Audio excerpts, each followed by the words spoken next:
Hey guys, it's Sarah with ExtremeTerrain.com and welcome to this installment of Customer Builds. This is a series where we showcase different rigs from our customer build pages right here on our site to give you some ideas or inspiration for your ride at home. In this episode, we're catching up with Rob from Canada and his daily driven 2017 JK. If you want to see more on his build, you can find his page on the site, and for those of you watching here on YouTube, you can click the link down below to check it out. So let's connect with Rob and check out his build.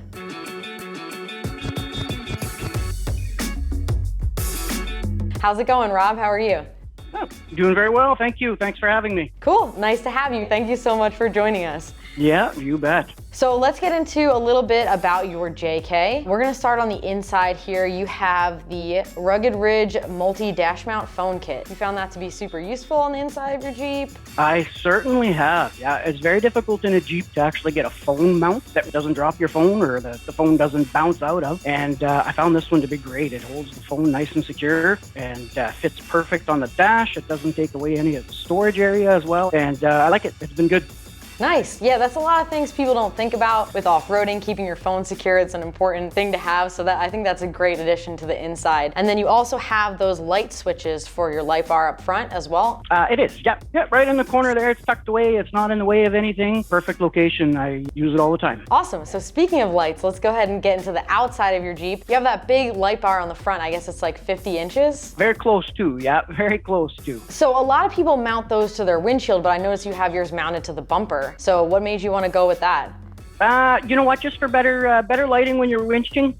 You can never have too much light when you're actually winching and it's dark outside. And I also have different accessories for the top of the Jeep, so I thought of a secondary location where I could mount that light bar, and that turned out to be a great spot for me. So yeah, it looks great. I think it's very useful, like you pointed out, with your winch to have it there. And you said it did bolt right up to the bumper, right? It did. Yeah. It was perfect spot for me to put it. So. Nice, yeah, definitely unique. I like the addition. I think it looks great. You added a winch to the front bumper as well? Yes, yeah. I have an 8,000-pound winch on the front bumper there, and perfect placement there too. Everything was just bolt up, no issues with it. It's nice, it's clean, it's subtle, it's not overdone, and I think it looks great on the bumper there as well. Yeah, that's great to hear. I think it bolts right up. I know that bumper has a winch plate, so that's a good addition. It's nice to see someone using all of the features of that front bumper. So, important question I always ask with winches, have you had to use it yet? Yes, I have. Nice. A lot of people are like, I bolted it up, and as soon as I added it, I haven't used it. So it's nice to hear someone's got some use out of it. I have, yeah, and I wished I would have had it a little bit sooner than what I did. But yeah, there's definitely a reason why I bought it. Rescuing friends or rescuing yourself? A bit of both. I've done both with it. Yeah, I've even pulled down trees with it. Yeah, a lot of people don't know it's got some utility as well, so it's not just for pulling your buddies out of a mud pit, so that's good. I'm glad you're getting the full use out of that front bumper there. So next up, I wanted to talk about those wheels and tires. You have the fuel wheels, the 20-inch hostage wheels in black. So you have 35s on your JK. I think that looks really great. Tell me a little bit about that.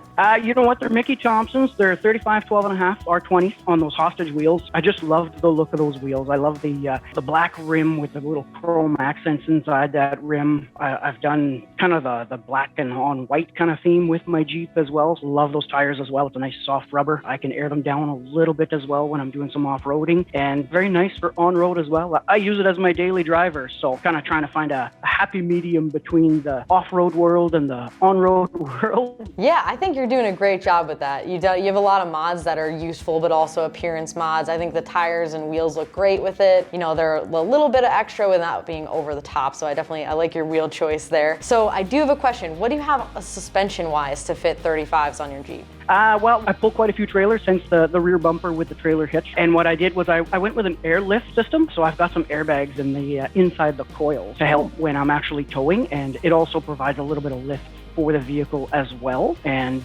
it'll prevent the vehicle from completely dropping if I add some trailer weight to the hitch in the back. So. And you're completely stock up front. Completely stock up front, yeah.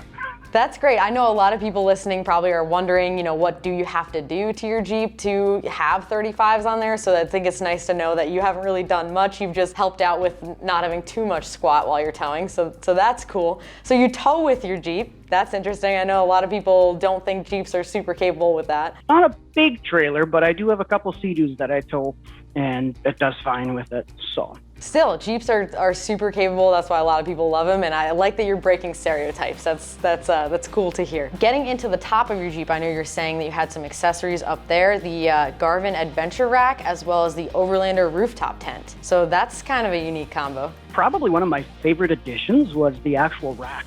As you said earlier, being in a Jeep, not necessarily made to pull major trailers or anything like that, but when I do any little construction projects or, anything around the house that requires a 4x8 sheet of drywall or a 4x8 sheet of lumber, that rack fits it absolutely perfectly. It's solid, it's bolted right onto the front of the Jeep as well as the rear frame of the Jeep. It's got a decent weight capacity to it. So instead of having to pull a trailer, I just throw some stuff on top of that rack, and it's quite simple. It's easy. Tie it down and go. Yeah, that's interesting, and a lot of people forget it's not just a mount for the tent, it's also super useful.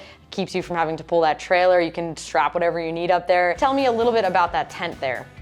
Oh, that tent is fantastic. I would recommend that tent for anybody that's looking to do any off-road camping. As I said, it's nice to have that feature on top of the Jeep because you've always got a place to go. Everything just kind of unfolds perfectly. There's hardly any setup that you have to do. And when you're done, you just fold up the ladder, fold it back up, put some straps around it, and go. It's bolted to the rack, so the straps are there basically just to hold the tent closed. We'll put the Sea-Doos behind the Jeep and we'll go to a lake and ride the Sea-Doos around a little bit and then grab that tent, open it up and relax a little bit or spend the evening if we want. You truly have the freedom to use it whenever you want. How long have you had that tent up there? I've had it now for, I would say, about 3 years. The road trips are nice just because, you're not pulling a trailer or anything like that. And we've actually driven all the way to Quebec with it and spent a couple evenings out in Quebec. And along the way, you stop on a, little campground of some sorts. And it's just nice, convenient. Yeah, that's definitely my favorite mod of yours as well. I think that's a great addition. It's super smart, space saving, and I like that a lot of more people are getting into the overlanding style and even just regular camping with those tents. I think that's super cool. And one of the other cool features you have added to the rack up there is that Extreme Terrain sticker. We definitely appreciate seeing that. The fact that you're representing all the way up in Canada is super cool, so I'm definitely gonna pass that around the office here. So it was great to talk to you. Thank you so much for sharing your Jeep, and we will see you around. You bet. You're very welcome. Have yourself a great day. So that is going to do it for this installment of Customer Builds. If you want to check out more on Rob's build, you can take a look at his build page on extremeterrain.com, or if you're here on YouTube, click the link down below. Make sure you like and subscribe to our YouTube channel for more content, product, and customer build videos like this. And as always, keep it right here at extremeterrain.com.